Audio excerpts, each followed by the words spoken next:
Ram Dass, what a great pleasure to welcome you to Teaching What We Need to Learn.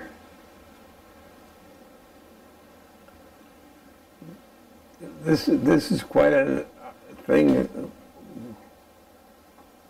Teaching what we have to learn. Good. That's it. Okay. I guess that's what we're all doing, yes? Yeah. Yeah. Well, I start out each one of these encounters by coming into presence with the person I'm exploring with. And so I would like to say that I feel really grateful for this opportunity to be with you. And also, I am unintentionally fasting for our conversation today because tomorrow I have a colonoscopy. So no food for me. I will be nourished by our conversation only. I'm also on a cleanse, and I'm getting my colonoscopy next week. Brothers. So, Ram Dass, I wrote down a few things that I needed to ask you before we got started because I feel like you have been a presence in my life so long. And the first thing is, I'm always quoting one line that is attributed to you. And now that I'm with the source, I want to find out if you actually said it. In my workshops, I tell people, Ram Dass always said, if you think you're enlightened, go spend a week with your family. Yeah. So you really said it. Oh, yes. Okay, so I want you to know, I have spent weeks with my family, and I am not enlightened. So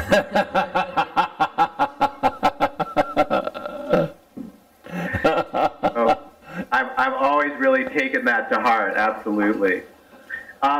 So another thing that I'm so excited to get to ask you about, just for fun really, is in one of your books, I think it's either The Only Dance There Is or Grist for the Mill, you tell a story about meditating and having a mosquito land on your nose and deciding to be so fully invested in loving awareness that you allowed the mosquito to do his thing, to put his stinger inside of you and extract the blood, and let him do that uninterrupted until he had his fill and then flew away.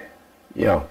So my first question is, did that actually happen in the way I just described it? That's just the way it happened, yes. Okay. And then my second question is, did you ever do that again, or was once enough? No, once was enough. Okay, excellent. I also want to tell you, again, just from my heart personally, that even though all of your books have been meaningful to me, your book with Paul Gorman, How Can I Help, was so profound and really just, hit me upside the head because I was a nice Jewish boy and I was a world saver. And for many years, as a very passionate activist, I was out there trying to fix everything that was wrong, not really knowing that I was actually trying to fix my own pain. Yeah. And it was such a koan, so confusing and rich and powerful for me to see the path of activism through yours and Paul's eyes and perspective. Yeah. It really changed everything I did from that point forward. Yeah. So I really want to give a special honoring and thank you to you for that. That's good. We worked hard to that book, and Paul was such a perfect activist, and we did our thing in New York City with street people and distributing food and stuff like that.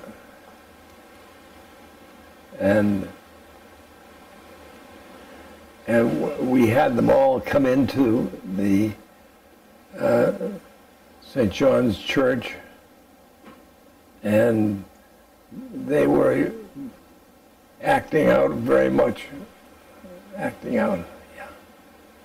Mm-hmm. Okay. Yeah. So I also wanted to mention something else. If anybody reads Ram Dass with care, who is a teacher of one sort or another in our contemporary moment, we have to acknowledge that most of the things we say, Ram Dass said that and probably said it better. So when I go back to 30 years ago and read some of the things that you wrote, they are so fresh, and it seems like there's no reason to kind of reinvent the wheel. And I feel that way because I travel to places where you have taught. For instance, at Brighton Bush Hot Springs, where I do workshops, they even built a special cabin for you when you had some needs physically. And so you're always there, and I'm always doing a kind of a bow. Okay, I get it. I learned it from you, and I'll pass it on in my own original way, but I remember where it came from. So thank you again for that.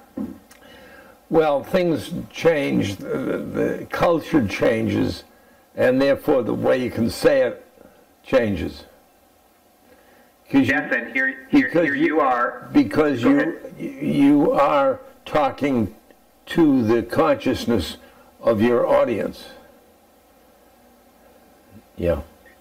And here you are with a strong presence on the internet, talking to this contemporary audience in the place that you are right now. So the dialogue continues. Oh, it continues. It continues. Yeah.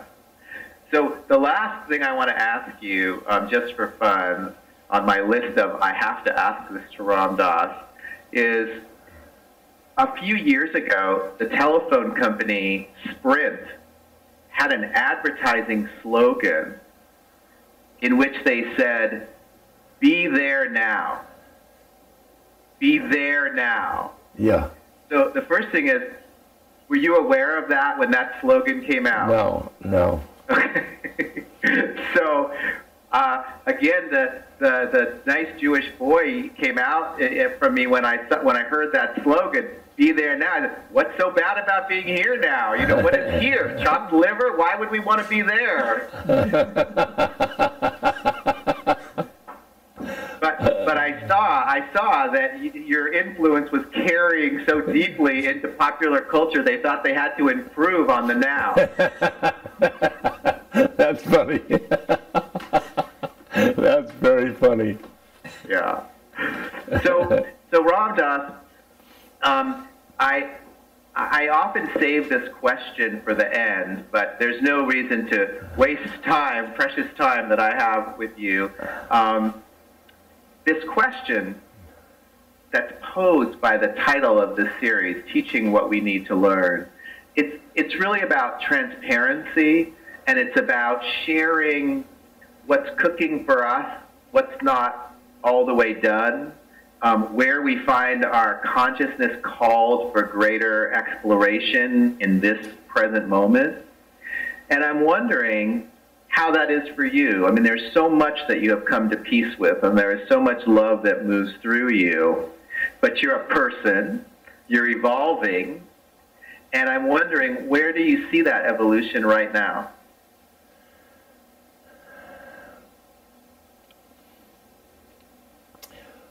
Well, certainly the stroke that happened to my body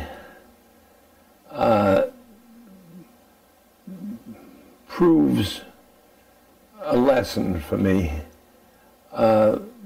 because the words don't come out as well as they should. And I have to wheelchair,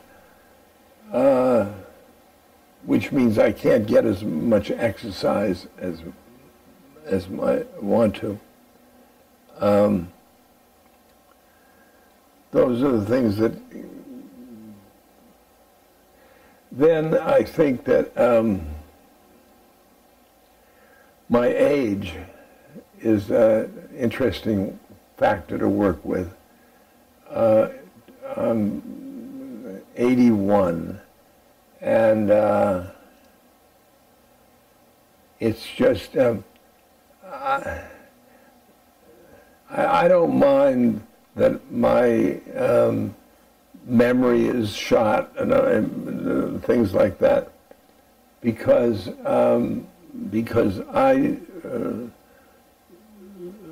I dwell in the present, and the past and the future are not on my screen at all. That means I can't say, oh, damn it, I used to play golf, or I used to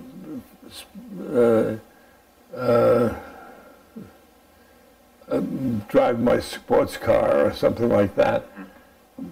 But because of my stroke, and I used to play the cello and all that stuff. No, I don't do any of that. That's past. That's somebody else. And this is me now.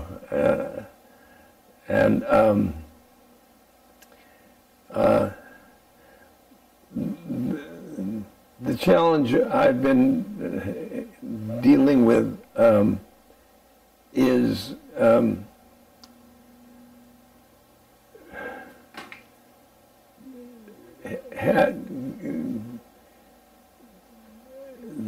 working with, talking to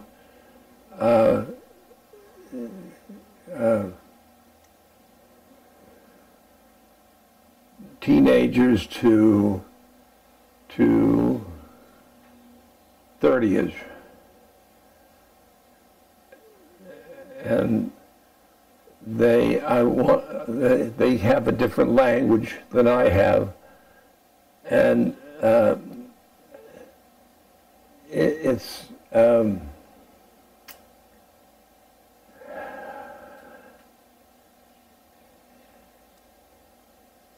when I get a spark from them, I feel very honored. Because they come in to see this old man in a wheelchair, and I don't know what they expect. And most of them have never heard of my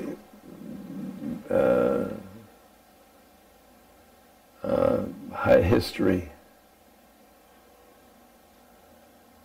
So I want to go back to the very first thing that you mentioned about your now, which is the physical limitations that you have following the stroke. And I'm imagining that there are many moments, even a majority, where you're not in resistance to your experience. It just creates stuff to navigate in life. Yep, just right. I mean, I have a chronic illness, and so I work on that in the same way myself. Yep. But I wonder, do you find that there are particular times where you're less at peace with those physical challenges, not being able to exercise, the speech, etc., or do you find yourself pretty much in a constant state of acceptance with all of it? Pretty acceptance now. Mm-hmm. Pretty accepting. Mm-hmm. So because I have to, I go into my pool where there isn't gravity, and I walk, and then I'm really walking. Mm-hmm. Mm-hmm. Look, Ma, I'm walking. Mm-hmm. Yeah, beautiful. So you have said that anytime you push something away, it's still there. Yeah. And you said that, I'm looking over here to read this quote, you said that your downtimes are really especially interesting because they show you where you aren't.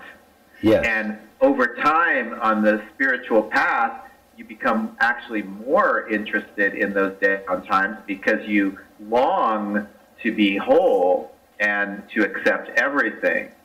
So do you have at 81 and having, burnished the gem of yourself for this long, do you still find that you have those down places or places where you come to see that you aren't?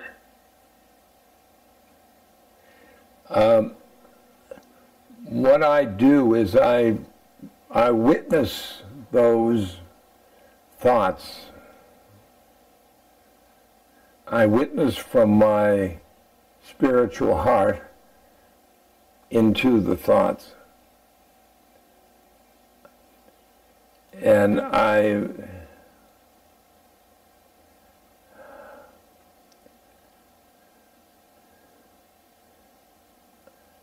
used to, I'm surprised now that they're still around, but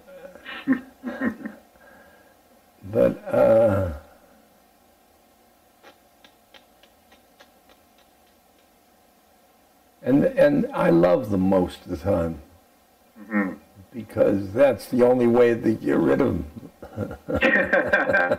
Right, but they're very sophisticated, so that if they sense that you're loving them in order to get rid of them, then they stick around even more. Oh, that's just exactly what they're like. Yeah.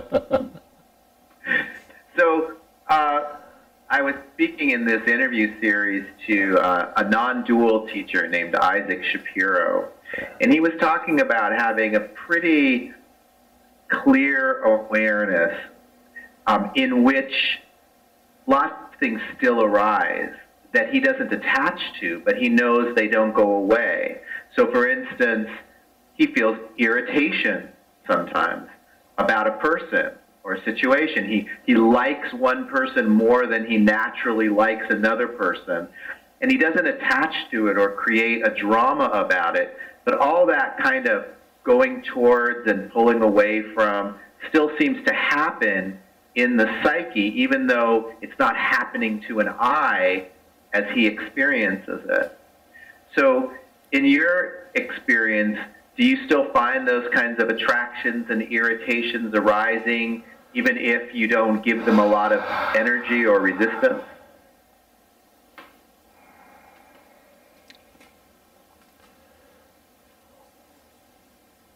Yes.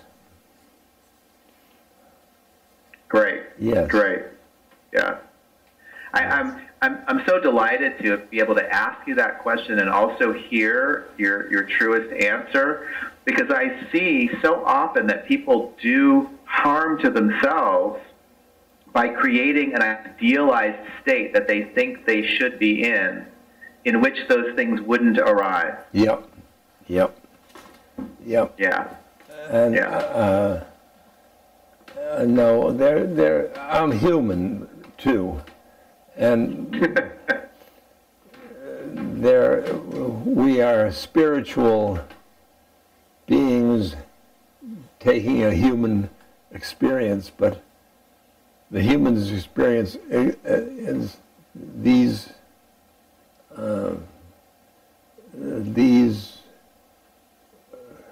judgings and all this stuff.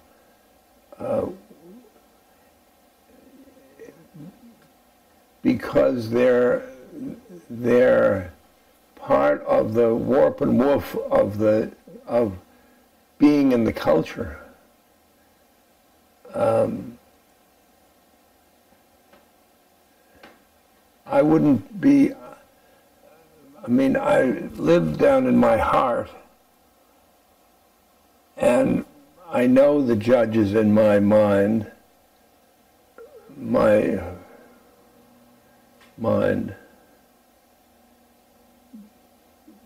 But but it's very much like the Hindu image. There's a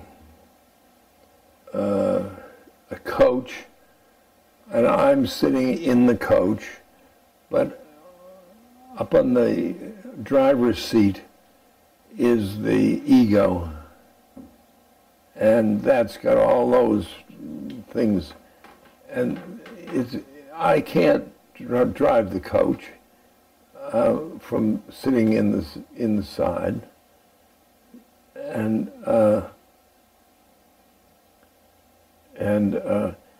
I have to help the coach driver by knocking my cane against the window, and then go left or go right. But I've got to trust him to the potholes in the road. So the driver has its place, and yeah. and as long as it has its role, it's also going to do its shtick. Yes, that's right. Yeah. And I have roles in the society. I mean, like being a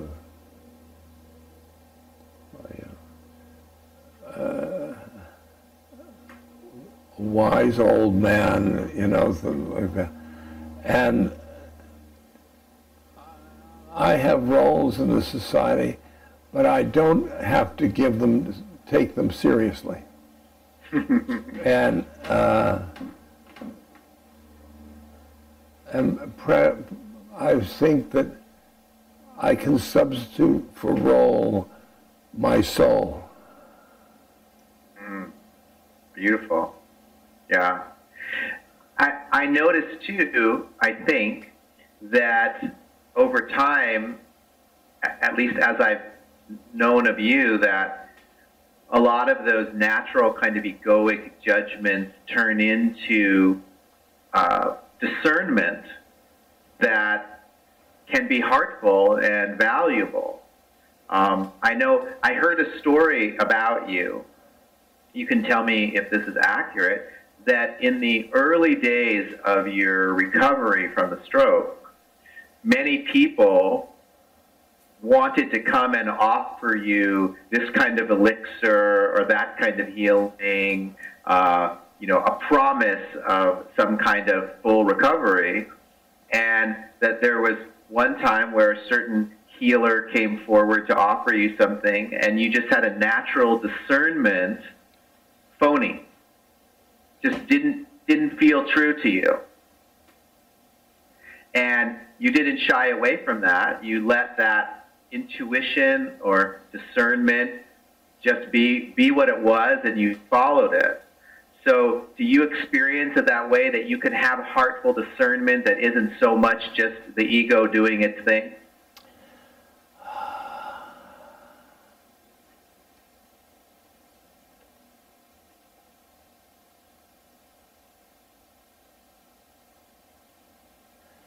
It's colored by the soul and by the ego. It's colored by them. When somebody comes along that's a real phony, my soul really pulls back. And my guru said, Ramdas, speak truth, and I expect that of other people. And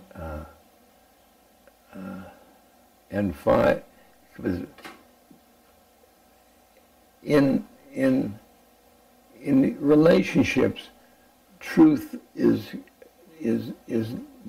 gold. And I remember sitting in my mother's hospital room when she was dying. And all these people, all the relatives and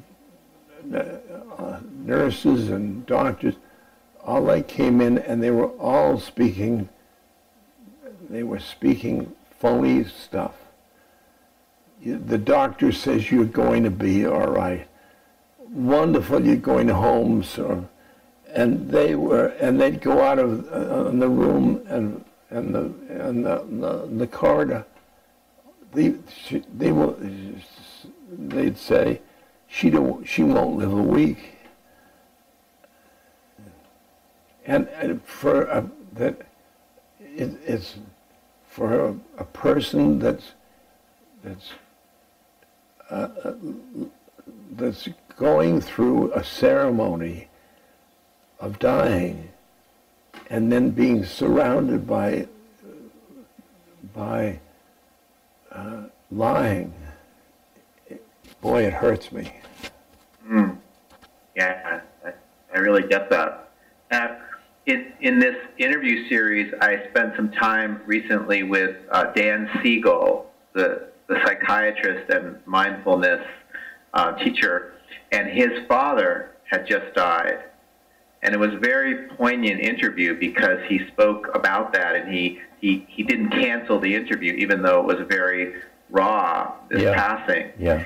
And he when he spoke to his father, when his father was very scared, he said to him, "Dad, I don't know if this will be meaningful to you, but the place that you're going to is very much like the place where you were, or is the place where you were before you were born.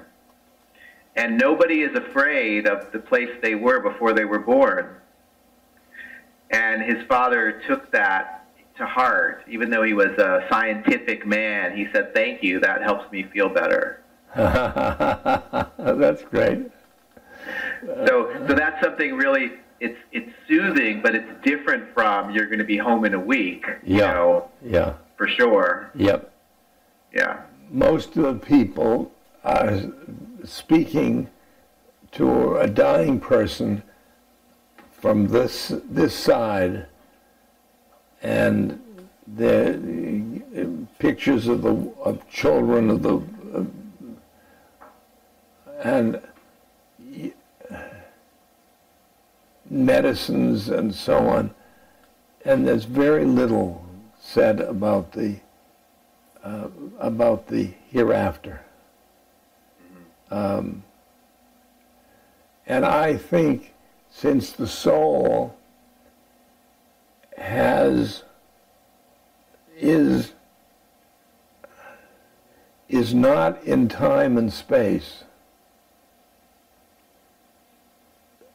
the soul in Soul Land, whichever that is placed,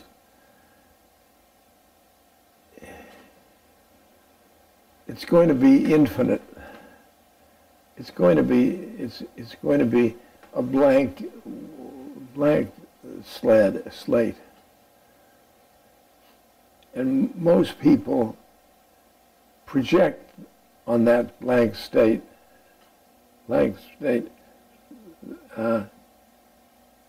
their image of what they expect of the hereafter.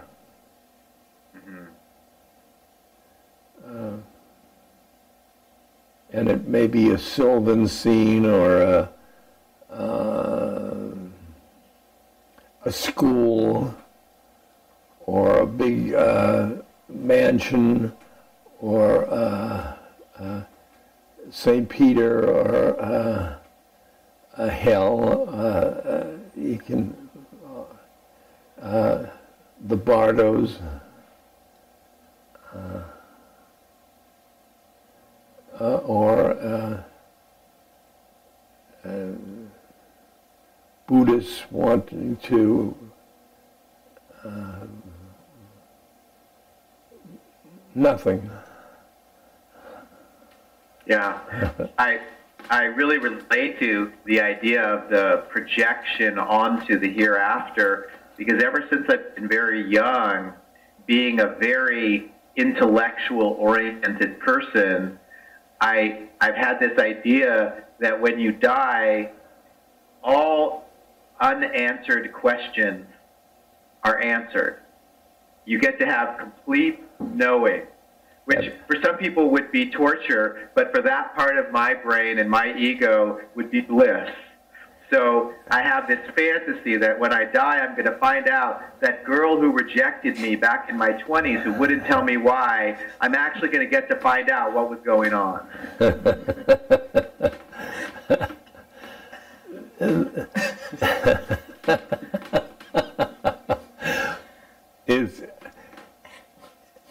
It's better than that, because you'll not only know, you will be wise. And you'll be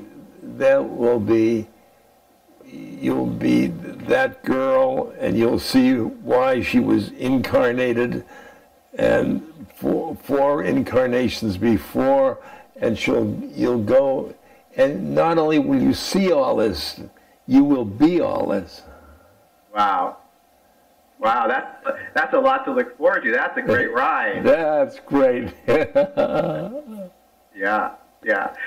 Well, I want to ask you a question on a different subject, because I was talking about Dan and his father, and I was thinking about a moment in your recent interview with Oprah. And this was the point where she was talking about you and your relationship with your father. And he was on camera in the movie Fierce Grace.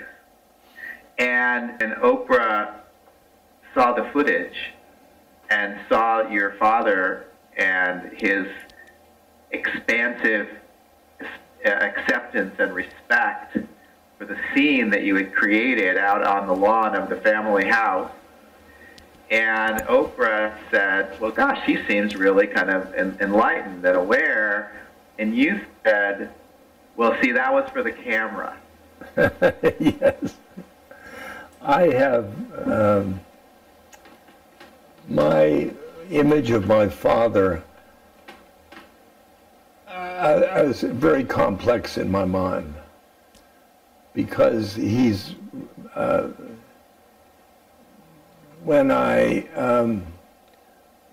in his lifetime, he was, he was an achiever. And then at his death, I found him to be very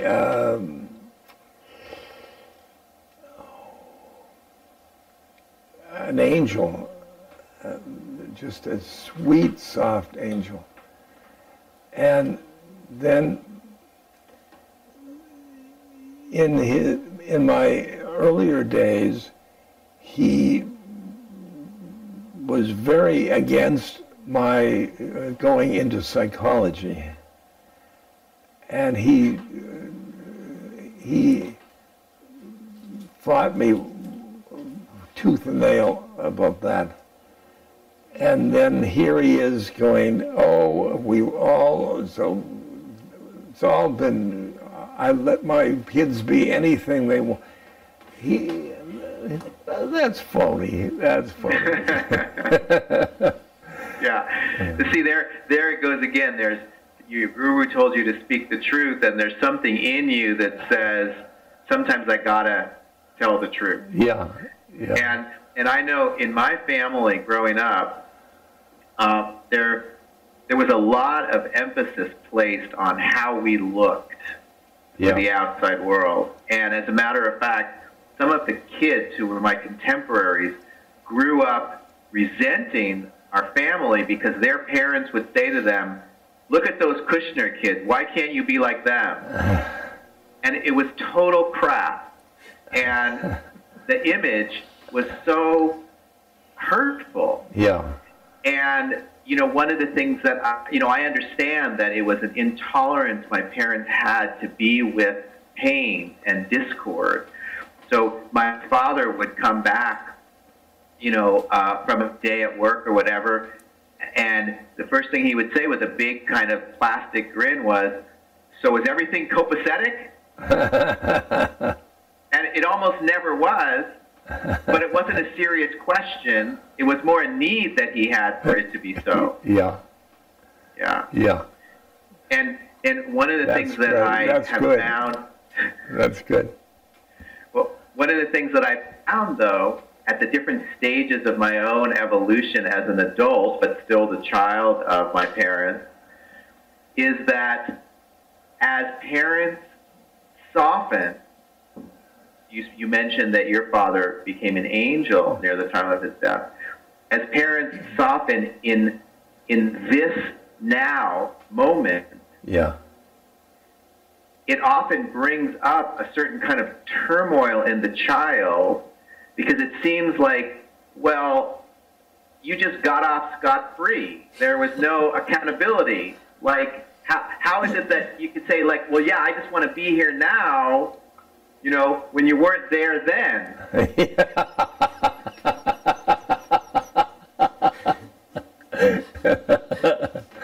Yeah. And the truth is, there's nothing to do about it. If someone doesn't want to go back there, if they don't want to revisit, if they don't want to heal, if their memory doesn't even persist anymore in terms of what that was all about, well, as a child, too bad for you. You're on your own. Yeah. Yeah. Yeah. My parents,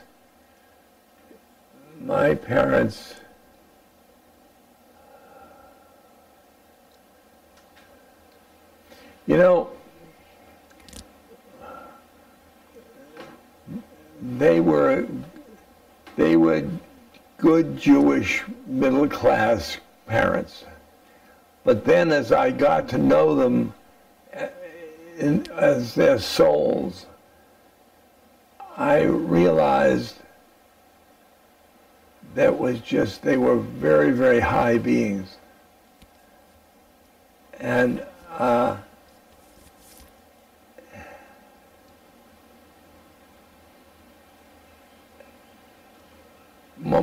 my guru said to me, your mother is a very high being. And I had been up until then as the only her incarnation. And once I started to see her as high beings, I just wonderful that we had the melodrama of being middle-class Jewish beings. So I think hearing that, what so many listeners and watchers will want to know is, how were you able to shift into the realm that you could get to know your mother and your father as souls? Well, for my mother, it was my guru saying that to me. Your mother is a very, very high soul. For my father, it was at the time in his 90s, and he was into this very warm, loving person. That's when yeah. Mm-hmm.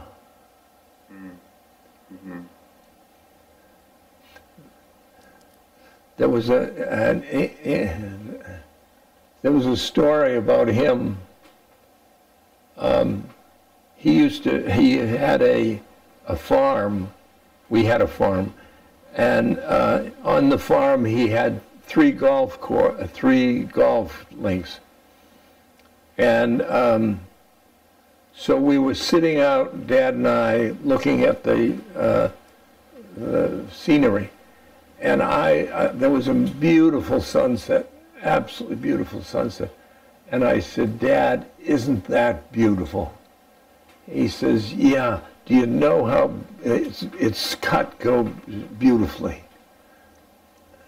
See, he was looking at the green. Yeah. But later on now,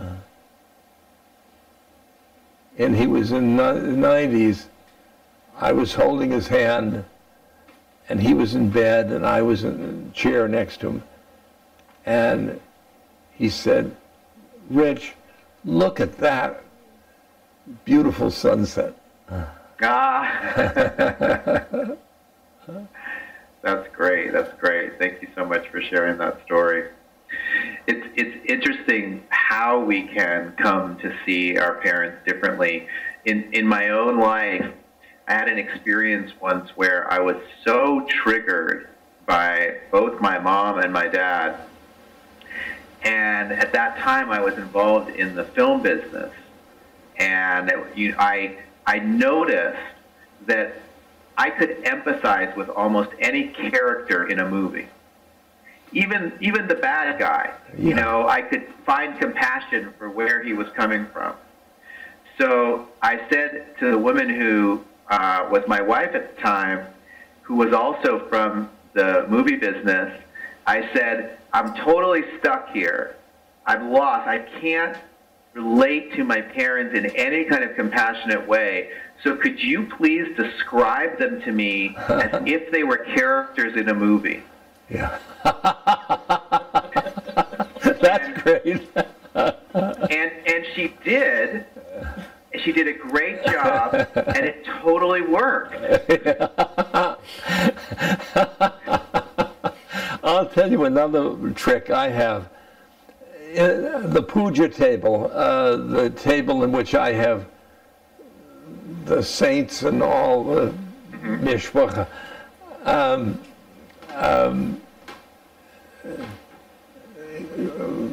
Jesus and Maharaji and Anandamai Ma and all those.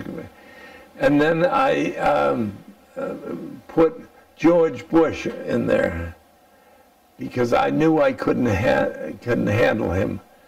And Maharaji said, Ramdas, you've got to love everybody. And George Bush is everybody. Yeah. and I realized as I looked, Anandamai, Maharaji, George, I realized it had to be in me. And because I only saw his incarnation. I was never realized a soul in George Bush. And when I did, I was so compassionate that soul had to take a lousy incarnation. And I loved him more than that. So I take it, you could follow that practice and you could love him, and you still might be out on the street in protest against the war. Same thing. But with love. With love, yeah. Yeah. And that reminds me, because we just have a few minutes left, one question I wanted to ask you is, are you tuned in to the kind of overall world situation these days, or do you choose to have refuge from it?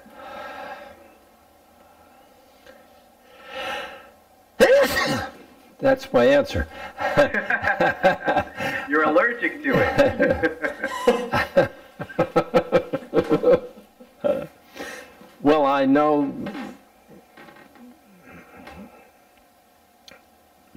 the Wall Street saga, my friends are protesting.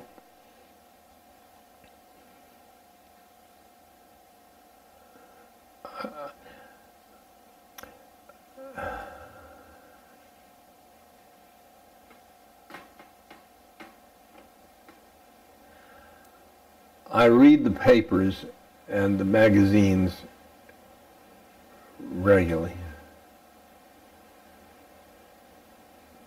I live in Maui in a way to keep myself from the hubbub of the world.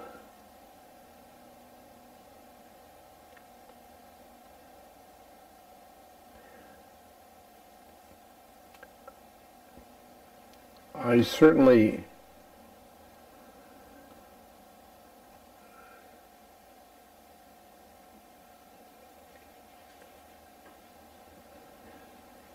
feel compassion and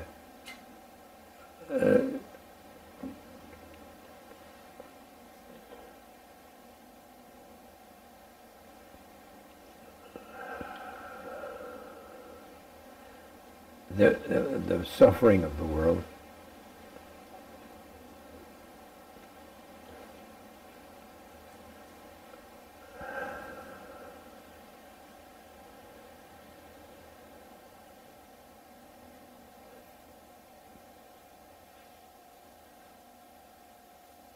But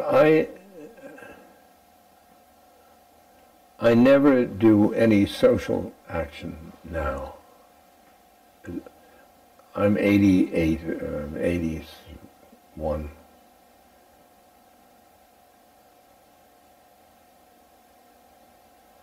I mean, there was things like the Seva Foundation, which I was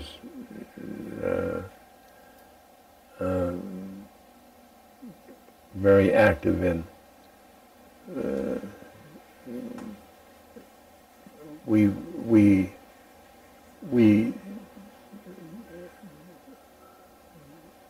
We must have taken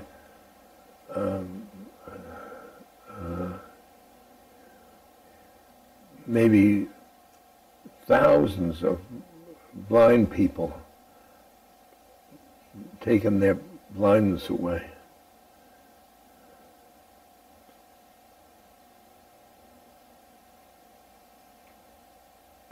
But I now saw that I was being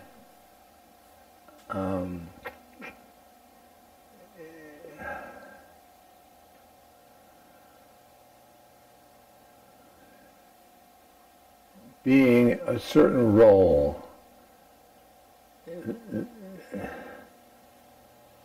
I was compassionate role, and I now see that what I do, what I be in life, what I be, is helpful to the world. So your service is being. Yeah. And if you didn't have the health challenges and you weren't at a point in your life where this is right, do you, or maybe another way to say it is, are you there in spirit with what's called the Occupy movement? Yeah. Yeah. Yes. Yeah. Okay. So the last question I have for you is just because there are so many people who really do care so much about you and feel so connected to you. I'm wondering if you could just share really simply out there on Maui, when you're not involved in a special retreat or workshop kind of situation, what makes up an ordinary day for you? What does that look like?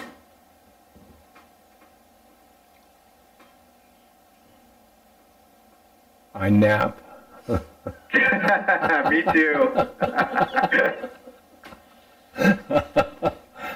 I nap and go swimming in the ocean or in the pool.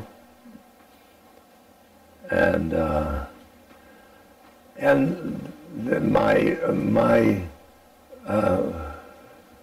whole relationships are with doctors. I've got about 5 doctors, and I visit them, and then a lot of people visit me from the mainland or from here. That's what I do. Visit people. Yeah, yeah. Well, I'm so honored that I got a chance to visit with you today, across the continent, across the ocean, and what a wonderful blessing and a special treat for me. You know, I first got to know you through Be Here Now when I was in high school, and it was the same time that I first learned about Gestalt therapy and Fritz Perls. And I teach at Esalen now, and one time I got to stay in the house that was built for Fritz Perls, and I watched videos of him doing Gestalt therapy in the same house that I was staying in, and that was a great pleasure, but of course he had passed on. Yeah. And this is a pleasure of another order of magnitude for me, just getting a chance to look you in the eyes through the computer and commune with you. So you've made my day and my week, and who cares about my colonoscopy after this? And I want to tell you, you're a really wonderful interviewer.